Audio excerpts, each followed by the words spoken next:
Well, thank you everybody for your patience. Thanks for making it here along here tonight. I know it's a bit of a pain to actually find this lecture theatre.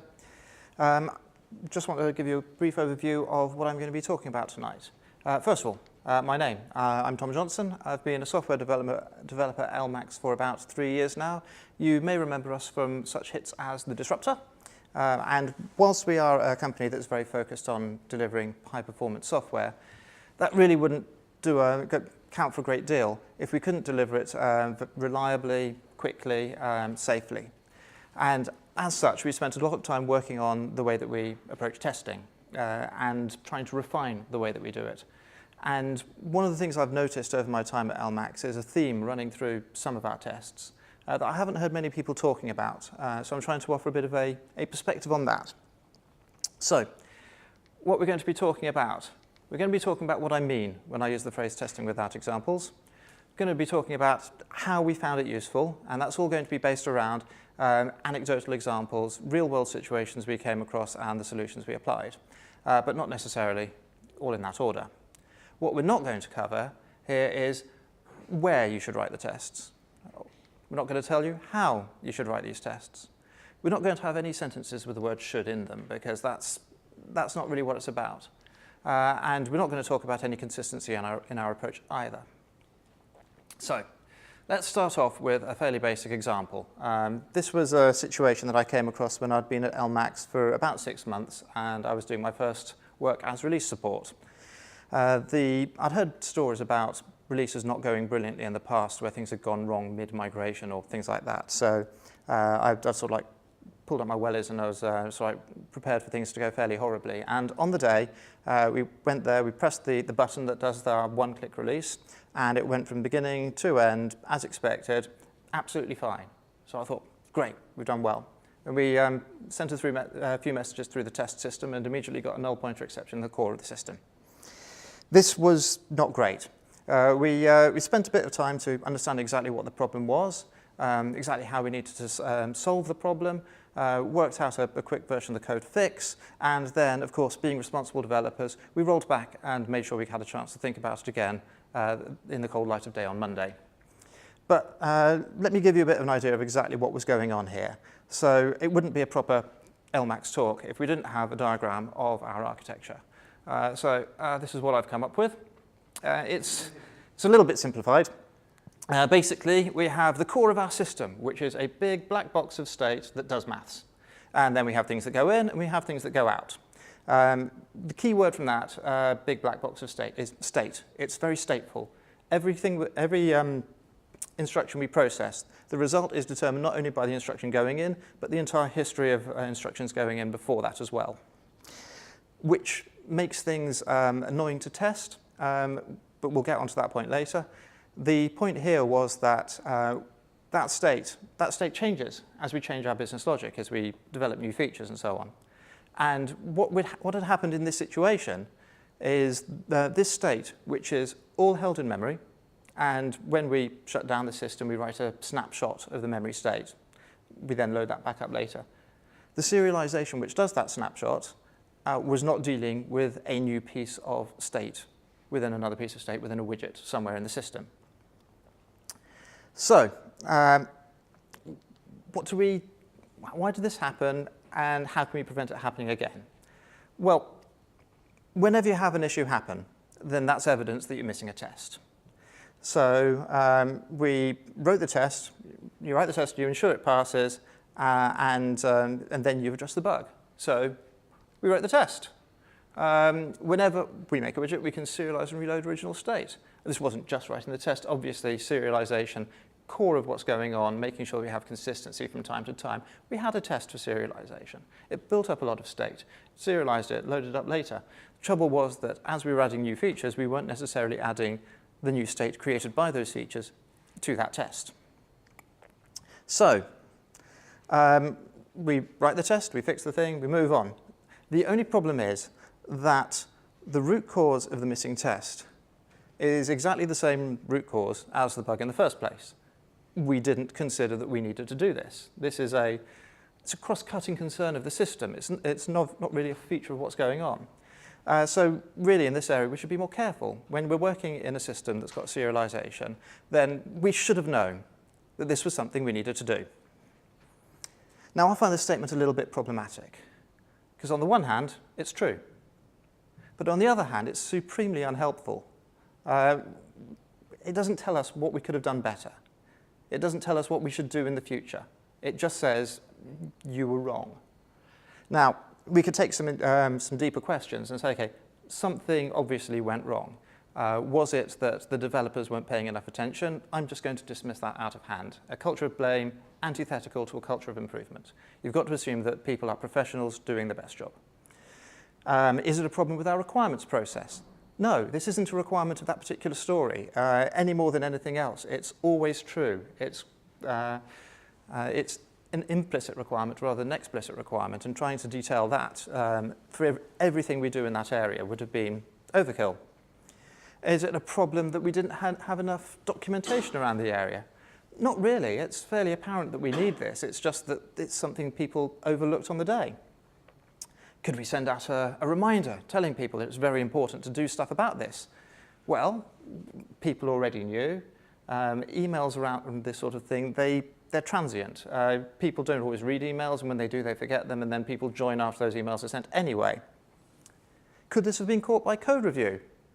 That's a fair question, except it wasn't, because we pair constantly. Every line of code we write is code reviewed, quite often by multiple people, because we rotate on a daily to two-daily basis. So any piece of code that takes more than a day to write has probably got 3 pairs of eyes on it. Maybe the problem was we had the wrong people code reviewing it. Maybe we need somebody whose job it is to sit there and make sure that all of the quick key things that we think about are done. Somebody who acts as an overseer for all code, who gates the check-ins. Some sort of Greybeard guru gatekeeper whose word is law.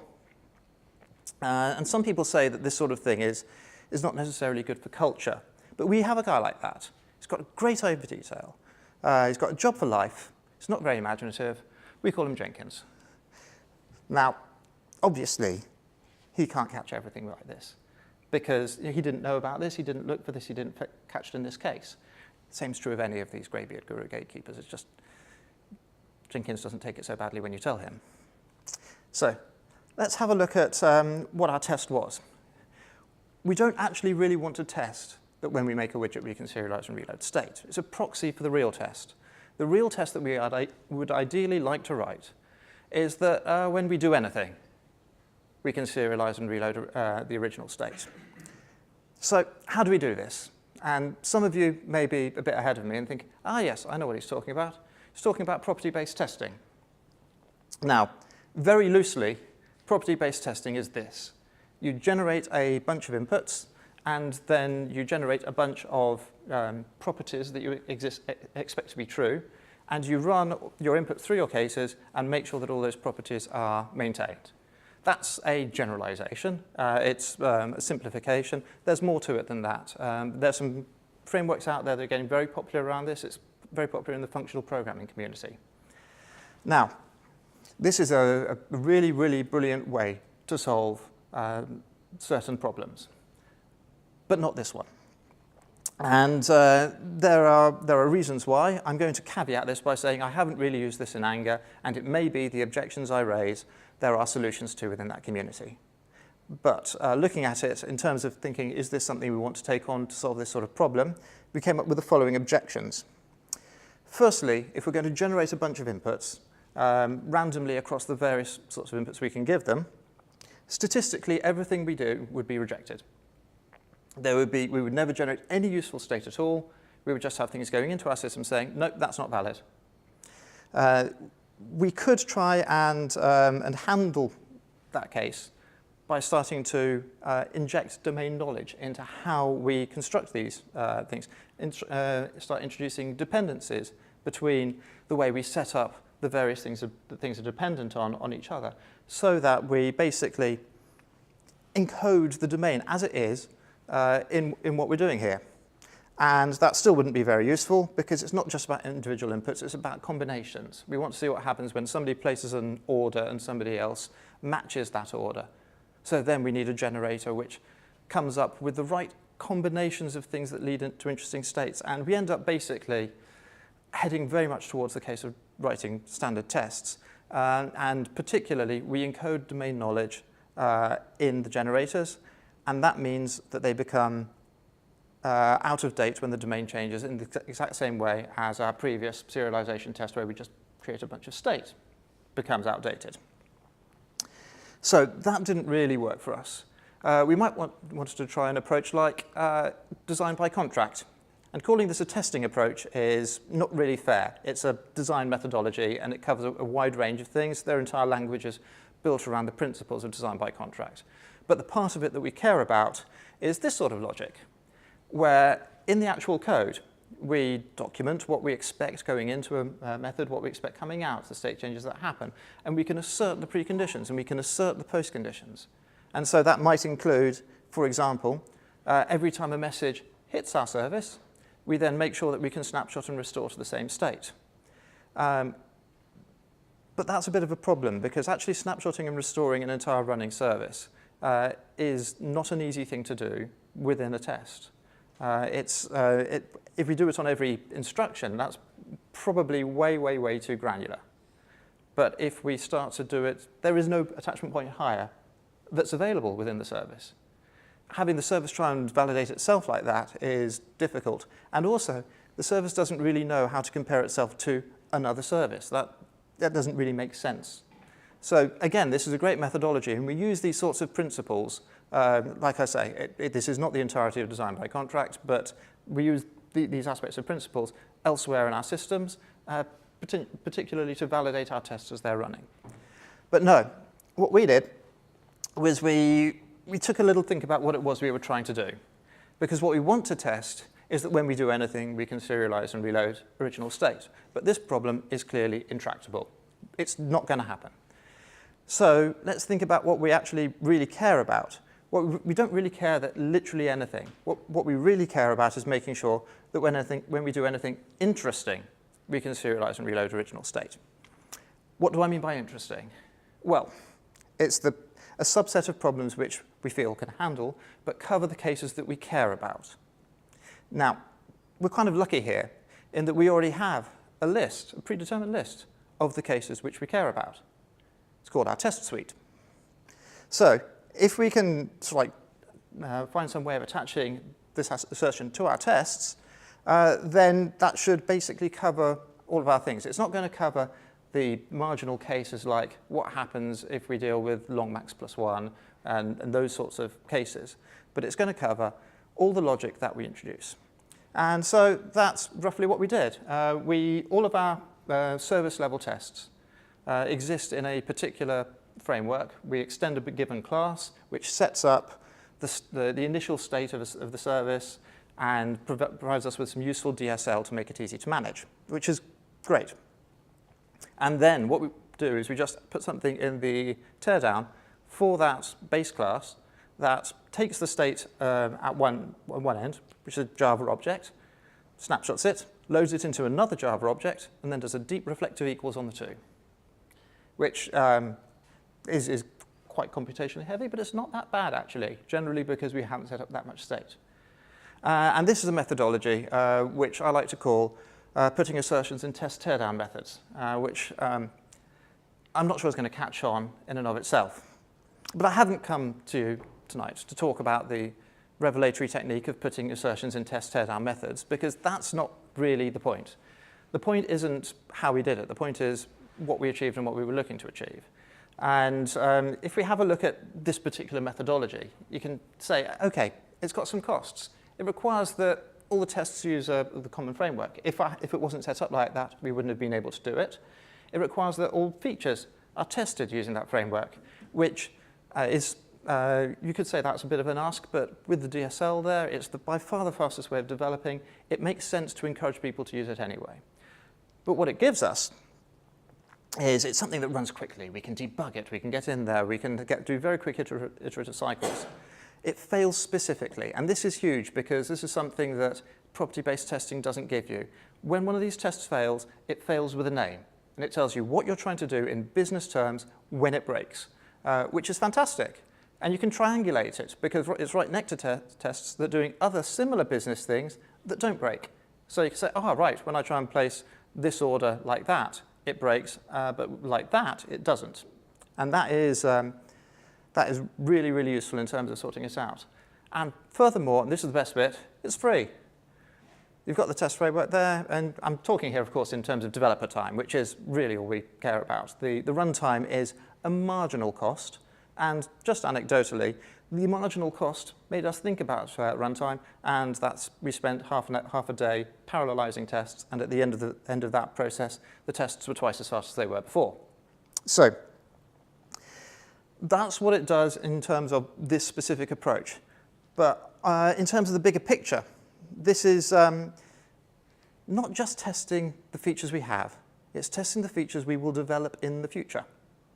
And that's big. This test has continually shown its worth because it fails a lot. And it fails a lot, and we catch things within 10 minutes as a result. So that's great. There's also a bigger issue in terms of how you approach development, because it means you don't have to have it in the forefront of your mind, that I need to be thinking about this whenever I'm in this area. You can sit back and think about, OK, let's work out the business logic, and then later, oh, there we go, I need to fix this as well. Great, I'll do that. It also is a way of documenting domain knowledge. If somebody's working in a system that's got all these implicit requirements, then yes, you can write documents about it, you can tell people about it, you can pair with them, you can share knowledge, and these are all great, but they are not persistent. And you need to know what you need to know in order to go read the documentation to find out what you need to know. That's not the case with this, because this is documentation by callback. When you get something wrong, it says, you need to have done this, you haven't done this. You can approach that. And that's basically the principle which I'm trying to talk about working towards. I'd like to just revise the whole thing about whenever anything happens, because, as I said earlier, handling whenever anything happens is an intractable problem. You can't look at every single possible combination of inputs into a system and validate something works then. But we've also seen situations where, even if we could have iterated over every possible sequence of inputs into a system, that would not have helped us with what we were trying to prove. And this is when you have situations where you have persistent state. OK, maybe I'm working around the thing that the state itself is an input to the system, but it's a state that you can't arrive at by running your system. So we had a situation where we wanted to reverse the relationship between two things. One was a parent of the other. There was always a one-to-one relationship. So we could always just take the child and make it the parent instead. And that's a fairly nice, easy piece of logic. It does rely on there actually being a one-to-one relationship between the two. If there's a one-to-many relationship or a one-to-none relationship, then you get state stranded, and it doesn't make any sense. And so we tried to write tests that established a relationship other than one-to-one, and we couldn't. And we had to look by inspection to see if it was possible to create it, and we couldn't. And we wrote the patch to do the transformation, and it failed because there were examples where there was not a one-to-one relationship. Because whilst the code we have today could not create a broken relationship, code we had 2 years ago could, and that was still in the database. So in that situation, you have a look at what actually are you interested in? What is an interesting case there? And there it's the data you have. So interesting is defined by the problem you are trying to solve. Now, in this case, we were kind of lucky. We were already set up for this. We have a situation where we run cleanses on our database overnight, and we download it into our continuous integration environment. We're lucky. We're not a big data company. Our biggest database is only around 300 gigabytes. So that is tractable. And it's very important to us, which is why we've invested in it. But it's not just a case of, oh, the interesting case is the tests, or, oh, the interesting case is all the possible integers, as people may approach from the property-based testing side. And there is often more than one way to approach a problem as well. And this is for reflections on some of the lessons we learnt on that side. So when we marshal objects, we can marshal to XML as a file, which we use for when we've got snapshots and we want to translate them. We also have objects which we just send over the wire between services in a transient way. Now, if we're going to try to send it into XML, it needs a name so that we know how to access it. If we send it over the wire, it doesn't need a name. So sometimes we end up with a situation where we have an object which we were sending over the wire, which we now want to include in persistent state. And at that point, we need to go back and make sure it has a name. So obviously, what happened here is we had a situation where something didn't have a name in the marshalling, and we were trying to snapshot it. And the result was the snapshotting broke, which is not good. It's not good at all. So we wrote a test. So we would run a fully running system with all the services deployed, and at the end, we would try to snapshot it. And the test would fail if it contained states that didn't serialize properly. And we did that, and that was great, and we deployed that, and it gave us the feedback we needed. And this was the wrong way to do it. Because what we tested was that when we do anything interesting, we can serialize to XML. When we run every case we can think of, that we can that the state generated from that can be serialized. But we could have had, when we do anything, we can serialize to XML. Because there are some situations where you don't need to iterate over all the possible cases, and that is by, instead of looking for samples and running those through, you use proofs. At this point, I'm talking about static analysis. And in this case, it was a perfect fit for the oldest, most widely used static analysis tool in the Java ecosystem. Does anybody know what that is? Anybody? It's Java-C. We can use the type system. We have a situation where in the snapshotting, we need to pass a marshaller through which doesn't have the method which marshals without a name. And in other situations, we pass a marshaller through which can or cannot take a name. And then we'll be able to check through the type system whether or not an object needs to be using the name when it serializes itself. But that means we would get feedback much faster. Rather than a 45-minute test cycle, we'd get it instantly in the IDE. That sounds a lot better, and we didn't do that. Why not? Because the perfect is the enemy of the good. I mean, the ideal, make illegal states and actions unrepresentable. This is something you'll hear functional programmers talk about a lot. I'm entirely on board with this. But in order to do that, that would have been very expensive. It would have taken weeks of development. It would have taken re-architecting some of the things we were doing. It wasn't a practical change. The test we wrote, which does the snapshotting at the end of a run, that took an afternoon. So straight away, we were getting feedback on the problem we had. And once we had the feedback on the problem we had, the benefits of actually making the change to the design were much weaker. So it is better to do something suboptimal than not to do something optimal, which is probably actually the way it would have been. We probably would have tried to balance the benefits and the costs and said, yes, this would be a good thing to do, but we're not going to do it now. And then the next time it would have been, we're not going to do it now, and so on. There were other issues with the test we wrote. It's got very poor specificity. If it fails at the end of the run, all you know is something in that created some illegal state. You can try and have a look through the snapshotter output and try and diagnose from that. You can try and triangulate on the number of commits you have, which is, in our experience, probably sort of like, could be upwards of 30 or 40. So highly specific tests are better than broad tests. They give better feedback. They let you understand what's going on. They help you triangulate to a solution much faster. But an interesting thing happened when we deployed this test. We turned the test on, and the first run it was in, it failed. That is not unusual for these types of tests. You're testing things you haven't been testing before. You're testing invariants that you haven't been programming to. You'll often find something else which was not hugely consequential, which is causing an issue. What was surprising in this case is that it didn't fail because it couldn't snapshot. It failed because the system could not safely come to rest. As before we snapshot, we need to stop things publishing and make sure that our secondaries have got the same counters as the primaries and so on. And what we discovered is it wasn't doing that, which was kind of scary, because if your system can't start up, that's bad, but you will catch it immediately. If your system can't shut down cleanly, and it's been running for 2 weeks, what do you do then? And this bug, we weren't even testing for before. We hadn't thought to test for it before. So how long has it been there? And the good news is it had been there for about an hour.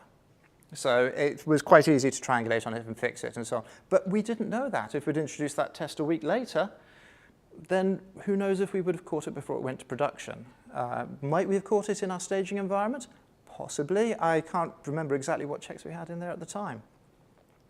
So there's a lesson from that broad tests catch cases, narrow tests don't. If you try and draw a wide net, then yes, you'll get some dolphins in there as well, but you'll catch things that you hadn't previously aimed for. But static analysis is a very useful tool, and there's a couple of cases which I think are made quite clear by our experience with that, and these are about primitive obsession, which is using primitives instead of proper full-fledged classes.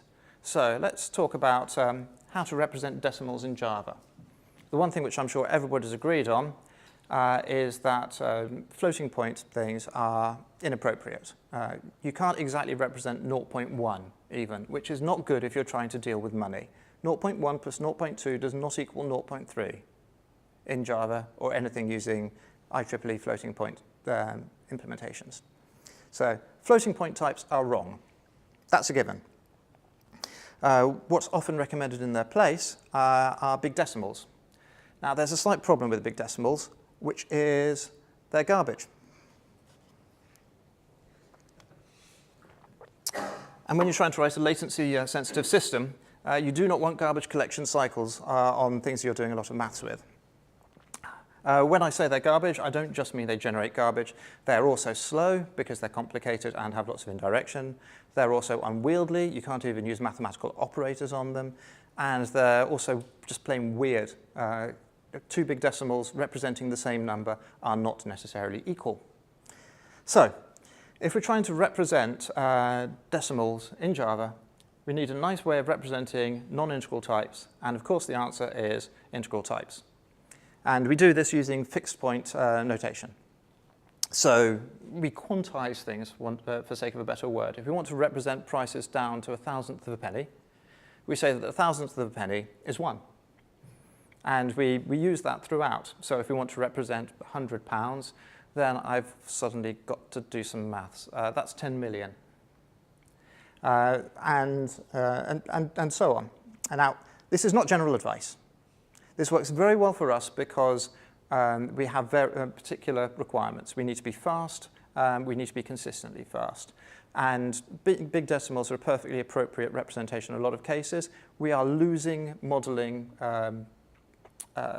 design quality. We're deliberately trading that off for our own particular performance requirements. We use big decimals elsewhere in our system, but in the core systems where speed is everything, we use longs. We use longs specifically because we are representing money, and we want to be able to represent a lot of it, just in case. So, if we need this became more complicated by the fact that we needed different representations in different systems for perfectly valid reasons, which I'm not going to go into right now, and not just for reasons of time. So, in the core exchange, the bit where we do the matching, we quantize to 6 decimal places. So if we have a price like that, that means it's a price of £1. Whereas in our risk control system, then we quantize to 3 decimal places. And the trouble was that we need to convert between these on the system boundary as we're sending messages between the two. And our system boundaries are, for various reasons, not very well defined. They're represented by Java interfaces, and we generate proxies for those at runtime, which means when you're navigating in your IDE, you can go from one system to another, and the only way you can necessarily tell you've done that is by looking at the package name. And that places quite a high cognitive burden. So we need to do that on the system boundary, but it's not always clear where the system boundary is. So we could solve this with types, just like I was talking about earlier. So just build a little wrapper class. It's still unwieldy, it's still slow, it's still garbagey. It's not nearly as bad as big decimal in this case, but it's very much an intermediate solution. But what we did in the first place was we said, no, we don't want to bear that cost. We would rather rely on the attention of our developers.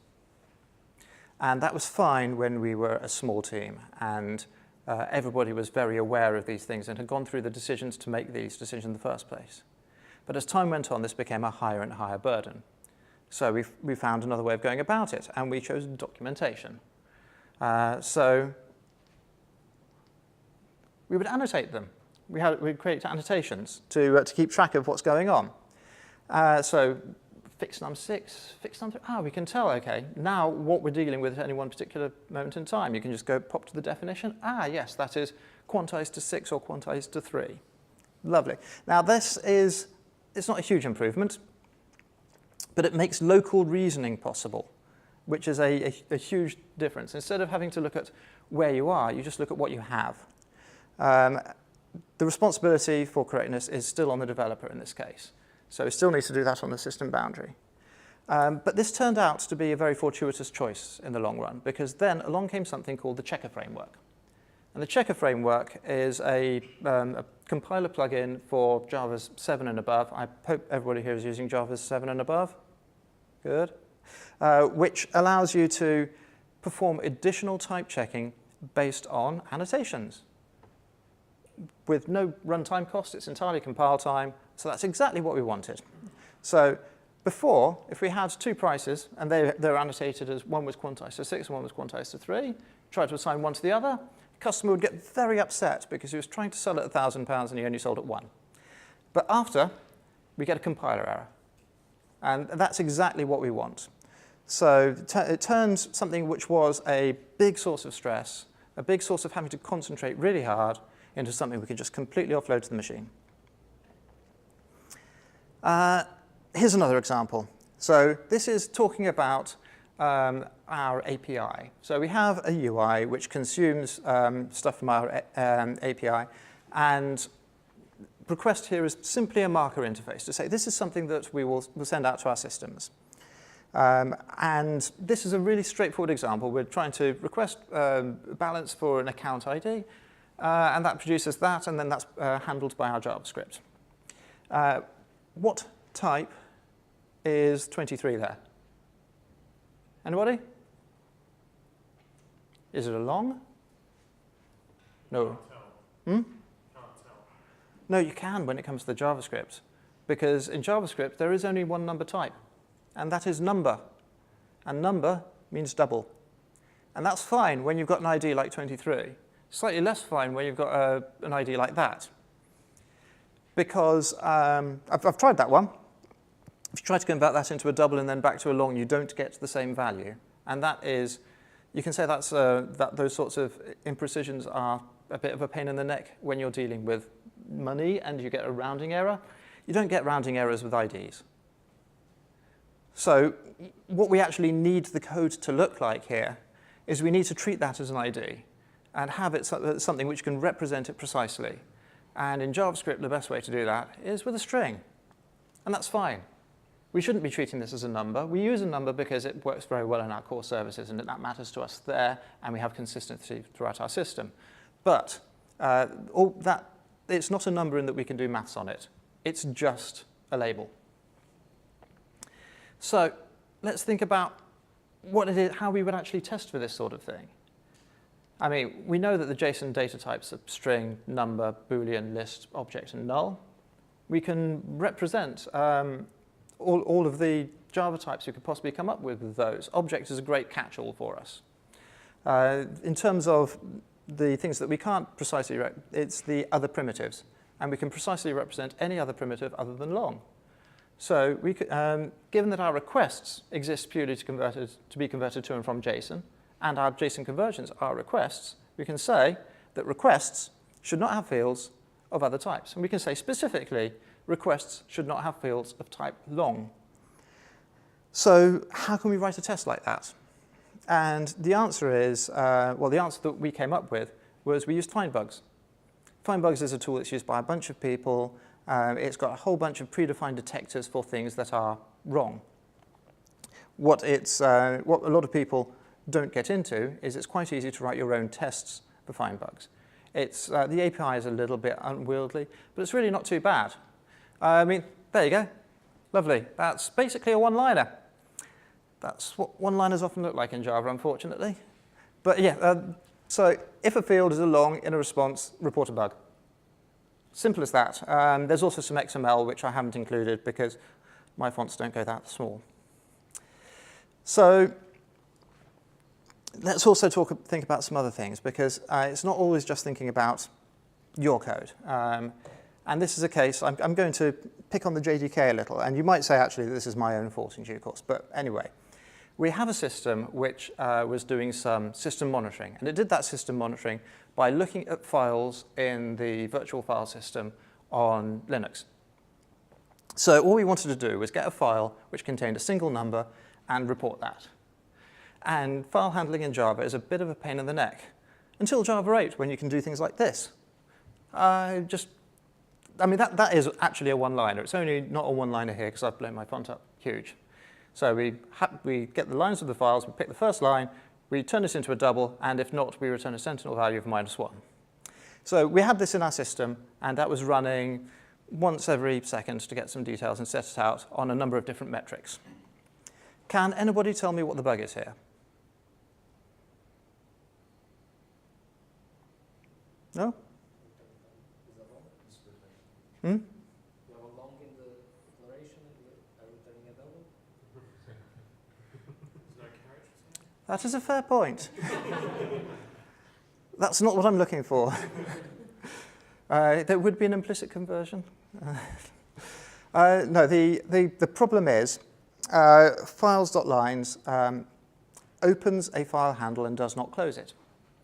So when we're doing this once a second on multiple different things, can you guess how we found out?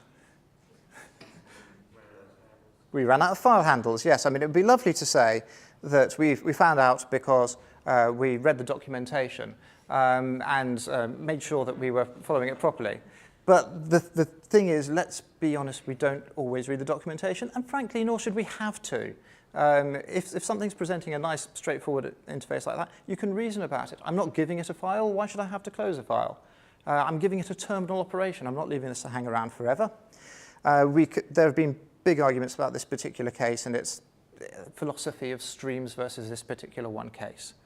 But let's think about what it is that went wrong and what we would like to test.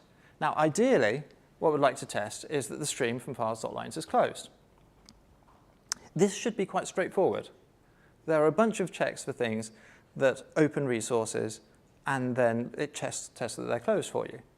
And it's a solved problem. It really is. You have a look at Find Bugs. It open source checks for doing this. So what we could do is we could just use that. The only trouble is we can't use it directly because it's not designed for reuse or extension. The list of things that return things that need to be closed is a private static array of the different things that can happen. If it was designed better, we'd just take the class and then feed it in some extra parameters. That would be lovely. So if we were going to use it, we would need to duplicate it in our code base and then start adding our own sets of things, possibly refactoring it along the way. Another approach would be to do a pull request to Find Bugs to actually improve the design and sort it out. But by the time that gets back into Find Bugs, that's going to take a long time. And this is a sophisticated detector. It's low level, it's stateful. Actually tracking this thing through try and finally and those sorts of concerns, that's really hard. And having that sort of complexity, which none of our developers really understand, we're just replicating in our code base, is dangerous. How are people supposed to maintain that? How are people supposed to handle that going forwards? So let's think about, so this is the sort of code that we would end up with if we did that. And I really kind of liked the version we had before, which is a nice one-liner. Now we've got a try block around it, we've got braces, it's gone to 4 lines instead of 1, and it just doesn't read easily. And what if I wanted to use that as an expression, even? What if I wanted to use, instead of returning it, I wanted to initialize a variable to it? Then it would be even more horrible. So let's think instead, rather than just trying to solve the problem that we had, which was that files.lines is broken the way we were using it, and we need to make sure we handle it better. Let's look at the problem beneath that, which is that we started using files.lines because other file handling mechanisms are unwieldy.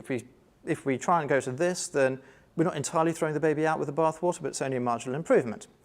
What we could do instead is we could end up just wrapping it in something which takes a lambda and then applies it to the stream with the try with resources already provided for you. And that means that, well, let's just compare and contrast the code before and after. So before, that's what I had before. And then we've got there. It's still a single expression. It's a little bit longer, but only marginally so. So the syntax is almost as good. It's not perfect. It's almost as good. And the second one is safe. So that's great. So this is something that people do a lot. They take code, they wrap it in their own wrappers for their own concerns, whether it be safety or clarity or even just portability. And it's great to use those wrappers. That's a great development technique. But what you want to do in that case is make sure people actually do use those wrappers. That they don't go just straight to the source that's being wrapped. And particularly in case if you're talking about something like a JDK function, people are going to know about it. They're going to be used to looking for that. So how do you ensure that people use that and not the original? You ban the original. And this is what we did, is we banned the use of files.lines in favor of our implementation. Now, this means that people could write perfectly safe code which uses the try with resources block, which this test would reject and say, no, that's no good. And that's a false positive, technically speaking. They haven't found a bug. They've just found a style thing. And false positives are really bad if you are a vendor of a static analysis tool. The rules change completely when you own the tests, because eliminating false positives requires more sophisticated tests, and that is expensive. It's expensive in terms of development. It's expensive in terms of cognitive cost. So there are various advantages to having something that's very easy for other people to then deal with. If we want to say, OK, we can modify it now. We've just discovered that files.list has got exactly the same problem if we want to iterate over files rather than the line within a file. So, I can just go in and add that as a one-liner. I don't have to worry about understanding a huge situation. You can write your own error messages because it's your own check. And so instead of saying, don't do this, you say, don't do this and instead use this implementation. And then you can modify that if that changes in the future. And you can adapt to developing requirements. If you decide later down the line that as a development team, this is not the right solution for you, you can tweak it as and when you need it because you own it. And it's OK to get these things wrong as long as you adapt to it moving forward, as long as you act according to consensus. And of course, you can always suppress. There might be times when you want to do something else. In fact, actually, sometimes that's required. Our implementation of myfiles.trylines uses files.lines. So we suppress the warning for that particular case. That's fine as long as you justify what you're doing. So when should we write these sorts of tests? We've been talking about the sorts of tests that we can write. When? Well, the best answer I've come up to this so far is reactively. That's how I've done it. Originally, reactively to production issues. Over time, reactively because I found an area seems dangerous or I don't understand what's going on. One thing I would say is universally is a terrible idea. You want to deploy these where things are difficult to use, as in obscure, or easy to misuse, dangerous. And no developer sets out to write difficult to use, obscure or dangerous code, obviously. And no developer worth their salt, when they've written some obscure or dangerous code, leaves it as it is. But sometimes people write code that is obscure or dangerous, and they don't recognize that it's obscure or dangerous. And sometimes people write code that is not obscure nor dangerous, but it becomes that over time. And it's when you recognize code as obscure or dangerous that you start needing tests like this. because that is code that is used elsewhere. You can't just test that code. You want to test how that code is used. So that's in terms of code. In terms of problems, sometimes you have problems where that class of problem keeps reoccurring. And you write a test for one example, and then you write a test for another example, then you see a theme through them. And you don't want to write a test for a bug anymore. You want to write a test for a class of bugs. And that's when you can start using these sorts of approaches. So, just to sum up, some practical tips about how you might, making sure that you're well prepared for writing tests like these. First of all, common infrastructure is really useful. If you want to sort of like have attachment points around code, around your tests to enhance them, then the more shared they are, the better. Static analysis. Static analysis is wonderfully cheap once you've got it. It sits there and it runs super fast and gives you really broad feedback. Static analysis is also rude. It's occasionally wrong, it's got limitations. Occasionally it will just say, you should do this instead of this, and neither is wrong. One may be preferable in a certain context. And learn to take it on the chin. It's not trying to offend you, it's just stupid. But don't from that say, okay, well in that case I'm going to ignore it. Because if you ignore static analysis and you leave things out there broken, then you can't use red as a signal. And that becomes particularly important when you start doing domain-specific static analysis tests, where you start rolling your own. Because then people start encoding sort of like system requirements into those tests and people leave them red. You can't do that. You just can't do that. Don't be afraid to roll your own solutions. There are fantastic frameworks out there for doing things like property-based testing. There are fantastic tools out there for defining your own static analysis checks. A lot of our static analysis checks literally just iterate over text in a file and match by regex and then reason based on that. That's often better. What you want to do is you want to be able to, a lot of these cases were ones where I thought, I know some approaches out there that might work here. And I thought about them and they didn't work. So you could say, well, we could do this, that, and that, but that doesn't work, and that doesn't work, and as a result, not do anything. But it's much more powerful to just say, okay, there's actually so many different ways of approaching this that we can just create what we need. Favor faster feedback. A lot of the things that I've been talking about are testing things that could have been caught in a full system test run, or could have been caught in a staging environment. But we found ways instead to catch them much, much earlier. And that's not redundancy. That's really valuable. And you don't then say, okay, I've now got something that's going to catch that at the integration test level, so I'm going to remove it from the system test level. Leave what's there in the system test level, because that's probably broad and still gives you value. And keep it clean. This is what I was saying about static analysis earlier. Now, I'm not saying for a moment that any of what I've been saying tonight is particularly innovative, but I think of myself more as a curator here. There is a common theme towards all these approaches and about the mentality. And it would be kind of against the spirit of the talk to end with practical tips. So I'm going to leave you with some philosophical tips on this as well. So first of all, question the requirement for the knowledge. If you find yourself in a situation that says, right, in order to do this, I need to know X, then why do you need to know X? Why can't the system look for that for you? Try and offload as much as you possibly can to the computers who can do that straightforwardly for you. Embrace change for testability's sake.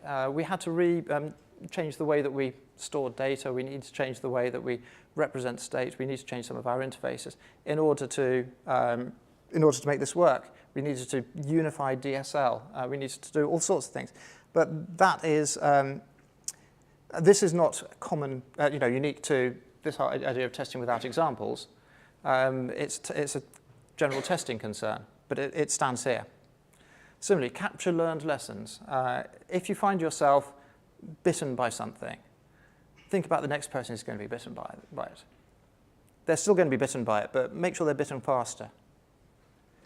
And look for classes of problems instead of just problems. When you find yourself in a situation and say, that happened, okay, cool, I'll fix that problem, thing is, are there other problems similar to this, which I can group with it and capture in one go, so the next time this sort of thing happens, we catch it early? Now, that's really all I've got to say tonight, so I'm going to open it to the floor for questions, and then we go for beers. Has anybody got anything? Yes.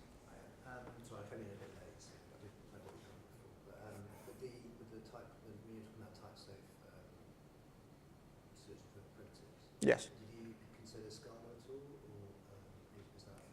Because I know they try and do that, or was there any? Yeah, I just wondered if that's. No, we did not. And I think at the point when we were making those decisions, Scala was still pretty much a gleam in somebody's eye. The idea of bringing in Scala as a solution, that would have meant bringing it in for the entire exchange, and that would have been a very significant decision. I can't actually say for certainty that we didn't consider that because I wasn't with LMAX at that time, but I suspect that's true. Anybody else?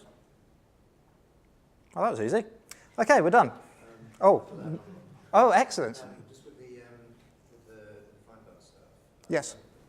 Just recently watched a talk about sort of IntelliJ, but you can do custom inspections. Yes. Custom props, so you just basically, if your try lines thing, you could have it so that it just comes up underlines it smoothly, or then so you replace it.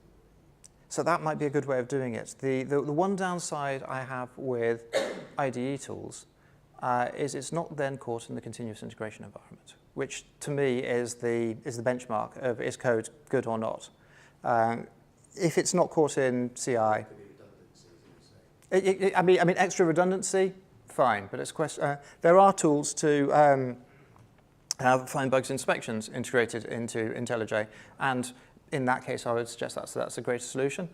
The danger is that if you have tools which you can't rely on, then you shouldn't rely on them. And there is a distinction there, I think, that needs to be made. Okay. Oh, sorry, another one? Have you considered an approach like Twitter uses, using a tool they developed on Diffie, where they run all code along the new code and double dispatch and compare results? I know that yours isn't purely a RESTful system, but still, the principle may apply. Right, so the question is, have we considered an approach like Twitter where they run the entire system basically twice alongside and make sure that the outputs are the same? Is that? Yes, they run 3 copies to account for. Okay, okay. Well, that's a great way of identifying whether or not your system is deterministic, I suppose. No, so they run 3 copies actually. Right.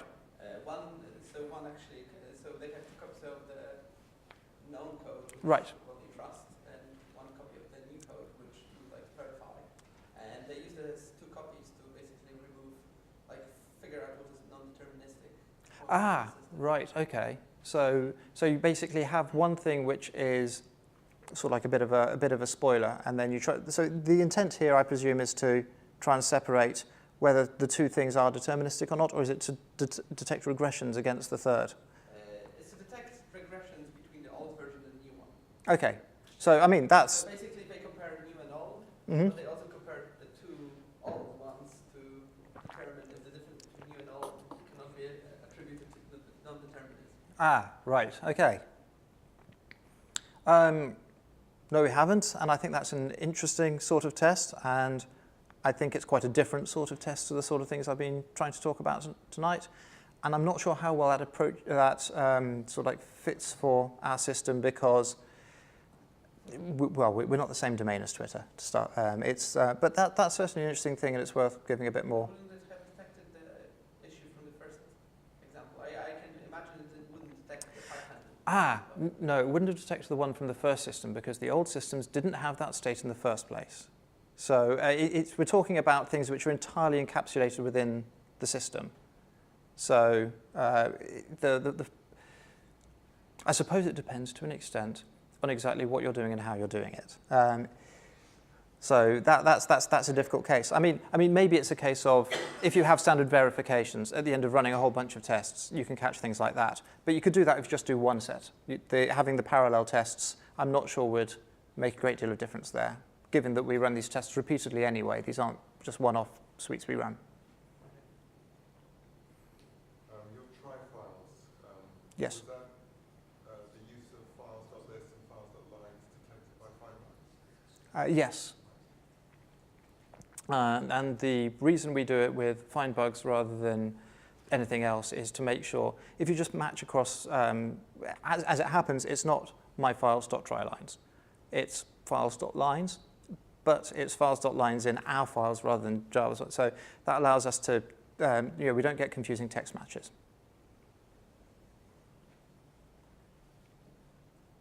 You talked technically about tests. What about you're a release manager for the first thing, so organizationally you become it, and presumably maybe the developer who coded the issue that exhibited the bug went on holiday or something like that. How do you cope with organizational testing, just in particular? Like, do you have emails? You've got a Jenkins set up, a red team, no one can check in code if it breaks? Well, that's a big question. First of all, I'm not a release manager. I'm a regular developer. We have rotations where releases are something we do. We don't expect the entire development team to be on call on a weekend in case the code they wrote breaks. That's unreasonable as a cultural thing. In terms of our test setup, our test setup is very important to us. We have a Jenkins setup. We have a number of builds in there. And we have people who, every day one person is nominated as the sheriff, and they oversee all the various builds that are going on. And if it is it's not always the case that if there's a single failure, we stop. We would if it was the commit build. We would if it was the integration build. We might sometimes if it's the acceptance test build. But if it's something like Findbugs, we'll carry on and we'll fix it in due course. So we manage and triage those things as we go. But we have a great deal of visibility for it. We've got a massive 64-inch plasma screen that's got the whole thing in display, and it's always at the forefront of everybody's mind as we develop. And we have a tool which, when things get too bad, there's an SVN hook which prevents people from committing. And that happens automatically in the case of a commit fail. But to answer the crux of your question, I think, is we have a culture which is focused around testing being our measure of delivery. And if we can't write a test for it, we don't write it. And if if the tests aren't passing, then we don't proceed. Anybody else? More. Well, are these, given I missed half of it, is this talk or these slides available? They will be. There's somebody recording at the back. Oh, right, okay.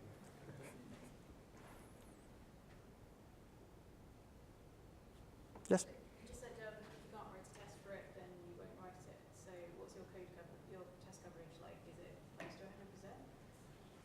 Have you got some legacy catching up to do? Code coverage is a really interesting metric, which I don't always have a lot of time for. I think it can send you in the wrong direction. I suspect our code coverage is 100%, but not within a single build. Our head of software is just shaking his head, so maybe I'm being overly optimistic there. I think our feature coverage is generally pretty good, which is a better way of looking at things on the whole. Because, like I say, we don't necessarily test drive everything, but we make sure that any feature that we release is properly tested. But, like I said, code coverage, I think if you're starting to use that as a metric, you've got to be very careful. Anyone else? How do you find onboarding people from other organizations who may use tests differently, sort of bringing them to your way? How do you accomplish that? Step one, hire for culture, as much as anything else. Make sure that people, they might not know about the individual details, but make sure that they actually care about getting testing right and have an open mind around that area. Secondly, pairing. That helps a huge amount. When people aren't just left to sort of like try and work around things, and they very quickly become acclimatized to the culture as a result.